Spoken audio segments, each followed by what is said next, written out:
அதிமுக தரப்புல தொடர்ந்து அந்த RSS கூட்டத்தில் பங்கேற்கிறாங்க. அதை கொண்டு அந்த முருகர் பக்தர் மாநாட்டில் அண்ணா படங்கள் போன்றதெல்லாம் எதிர்ப்பு தெரிவிக்காம அடுத்த நாள் தான் அதை பேசுறாங்க. இப்போ நீங்க கூட அந்த கூட்டத்தில் பேசுறீங்க. தொடர்ந்து அது போன்ற அது கூட்டணி அவங்க கூட்டணி கீழே இருக்கிற அவங்க தொண்டர்களே ஏத்துக்கல, கூட்டணி ஏத்துக்கல. நான் எங்க கூட்டணி வலுவான கூட்டணி, அதுதான் நான் தொண்டர்கிட்ட சொன்னேன். இப்போ அவங்க விமர்சனம் பண்றாங்க. ஒரு இடத்துல நாங்கள் தனிச்சு அவங்கள அமைச்சர் அமைக்க அனுமதிப்போங்கிறாங்க, ஒரு இடத்துல கூட்டணி அமைச்சர்னு சொல்றாங்க. இப்படிலாம் பேசிட்டு இருக்காங்க. திமுக கூட்டணியில புகைச்சல் இருக்கு. திமுக கூட்டணியில இருக்கக்கூடிய கட்சிகள்கிட்ட நாங்க பேசிட்டு இருக்கோம்னு அமித்ஷா சொல்லியிருக்காங்க. யாரு? அமித்ஷா. எங்க புகைச்சல்? எங்கேயும் புகையே வரலையா?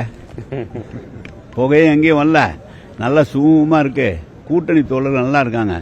நம்முடைய தலைவர் அவங்கள நல்லா அனுசரித்து கொண்டு போறாங்க. எல்லா இருந்தாலும் தலைவர் பார்த்துக்குவாங்க. அவங்க ரொம்ப ஆசைப்படுறாங்க ஏதாவது வருமானு. ஆனால் அவங்களுக்குள்ளதான் அவங்களோட இருந்தவங்க தான் ஒருத்தரோட ஒருத்தர் சத்தம் போட்டுக்கிறாங்களே தவிர எங்களுதுல ஒன்றும் பிரச்சனை இல்லை. அது அவங்களுடைய அபிப்பிராயம், அவங்க கேட்குறாங்க. அது தலைவர் பார்த்து முடிவெடுக்க வேண்டியது. நாங்கள் தலைவர் என்ன வேலை சொல்கிறாரோ அந்த வேலையை செய்கிறோம். ஒவ்வொருத்தரும் கேட்கறதுக்கு அவங்க கேட்பாங்க. கொடுக்கறதுக்கு வாய்ப்பு இருந்தால் தலைவர் தான் பார்க்கணும். அதை நாங்கள் என்ன செய்யணும்? திருச்சி இரண்டாவது தலைநகரமா அறிவிக்க வாய்ப்பு இருக்கா? இது நீங்க தேர்தல் வருது, எதாவது சொல்லி எதாவது விட்டுருங்க. முருகபக்தர் மாநாட்டில் அந்த துணை முதல்வர் பவன் கல்யாண் சொல்லியிருக்காப்புல, முருகனுக்கு ஒண்ணுன்னா இந்த முஸ்லீமு கிறிஸ்டின்லாம் ஒன்றும் சும்மா விட மாட்டேன் அப்படின்னு சொல்லியிருக்காரு. அவர் அங்கேயே பார்க்க சொல்லு.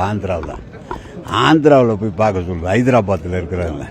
சும்மா இங்கே பார்க்குறேன்னு சொன்னேன். ஏதோ மேடையில் ஏறி மை கிடைச்சா ஏதோ ஒன்றாலும் பேசிடுவாரு. அவர் நீ கலவரத்தை உண்டாக்குறது என்ன கேள்வி கேட்குறேன்?